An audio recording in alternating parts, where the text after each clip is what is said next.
Hi, my name is Angela McLean and I teach English here at Waukesha North High School.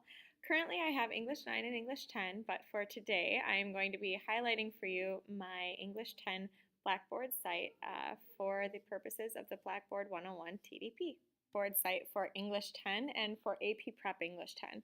I only have one section of AP Prep English 10, which makes it sometimes a little bit difficult for planning.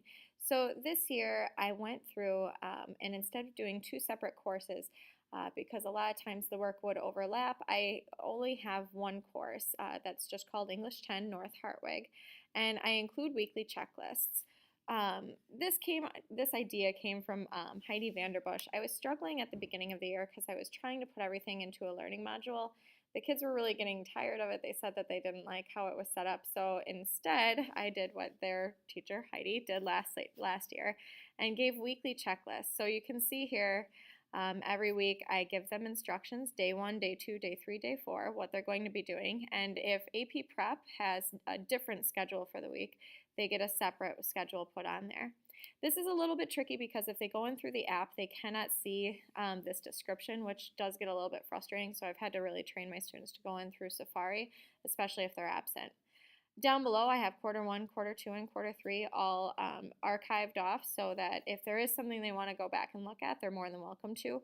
The information is never lost for them, but it's there for them, and it's there for them if they need it later on. So let's see, some other things I wanted to point out. Notice that I have edit mode off right now, so this is what students see.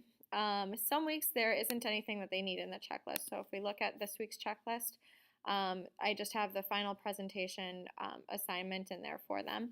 But otherwise, they end up having to play over here with the content bar a lot. So right now, I have highlighted the AP discussion board and the English 10 discussion board.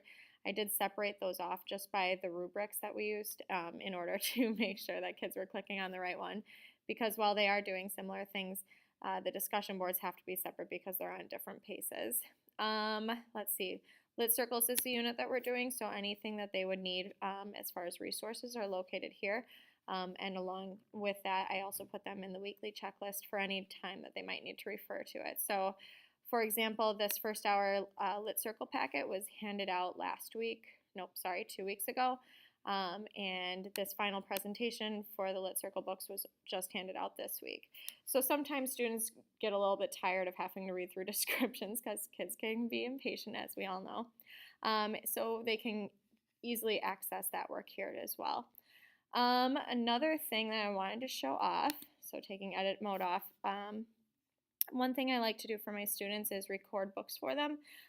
Especially this is helpful for my English language learners, my slower readers, my reluctant readers, or sometimes the kids who just don't really have time to sit down and read because they fall asleep. A lot of times I'll have even my higher level students who are big readers say, hey, can you record that book for us? That way I can be listening to it as I'm running at practice or as I'm driving to work, those types of things. So what I do for that, and this is a little bit tricky, I will separate it off by chunks of chapters. So this was the Kite Runner audio. And I place them as they're coming up. So I start with 1 through 5 and then 6 through 10, on and on. One tricky thing is that when you're accessing it, do you hear it? When you go through to access it, when you go through to access it on a Mac, they'll all start even though I didn't plan on having them, or I didn't check the auto start. That doesn't happen when students are listening to them on their iPads. So this is kind of a great little tool that I like to use. It's a combination of GarageBand and Blackboard. The kids really appreciate it, and since this is a password protected site, it's not infringing on any copyright laws. I've also uploaded those to our district English 10 website and English 9 for the ones I did for that as well, just because it's nice to have. I also go through and I give extra information for students. I'll summarize the chapter at the end. I'll explain some big things. I'll talk about things they might want to be paying attention to as far as their research project goes or their summative goes. So things like that. Some other things I wanted to highlight. I went through and archived the quarters. Oh, I did really like having the buttons on here on the far side.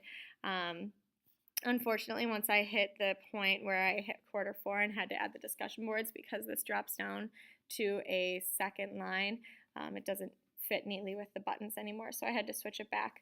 I also like to change the theme depending on what we're doing, or depending on the season. I thought this is kind of something that reminds us of summer, so that was a little bit fun.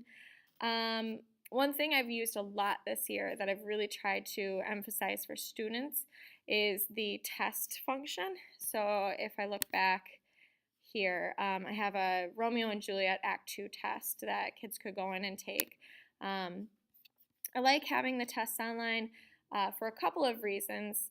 First and foremost, it makes grading really easy. I've been working to make my tests all ACT style, or read as ACT style tests when I'm doing multiple choice.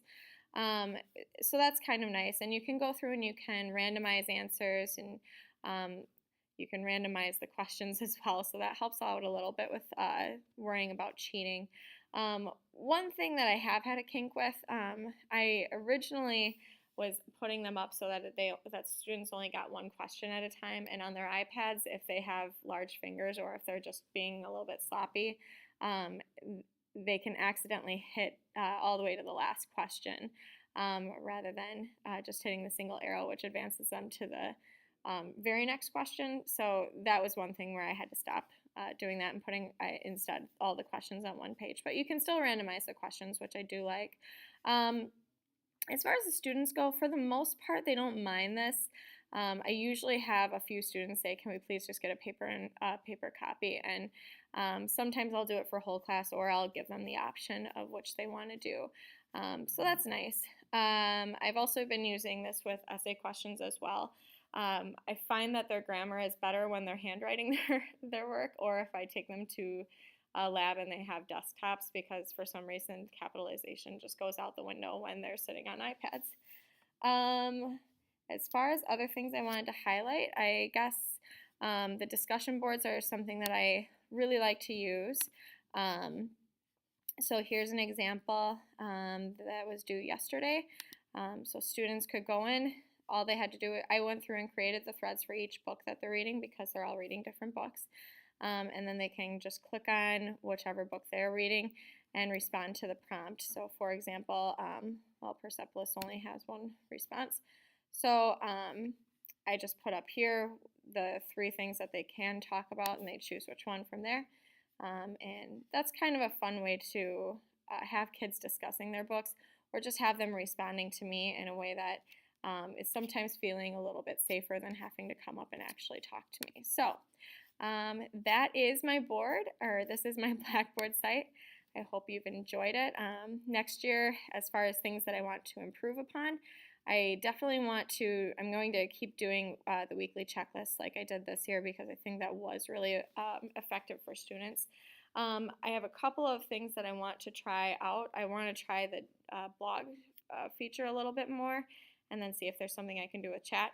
I haven't done anything with the self and peer assessment piece either, and that's something that I'd like to look at as well. Thank you so much, and I hope you enjoyed this showcase of my Blackboard English 10 site. If you have any questions, you can contact me at akmclean, MCLEAN. Otherwise, you can go ahead and look me up for in-district phone calls. Thanks so much, everybody. Take care and have a great evening.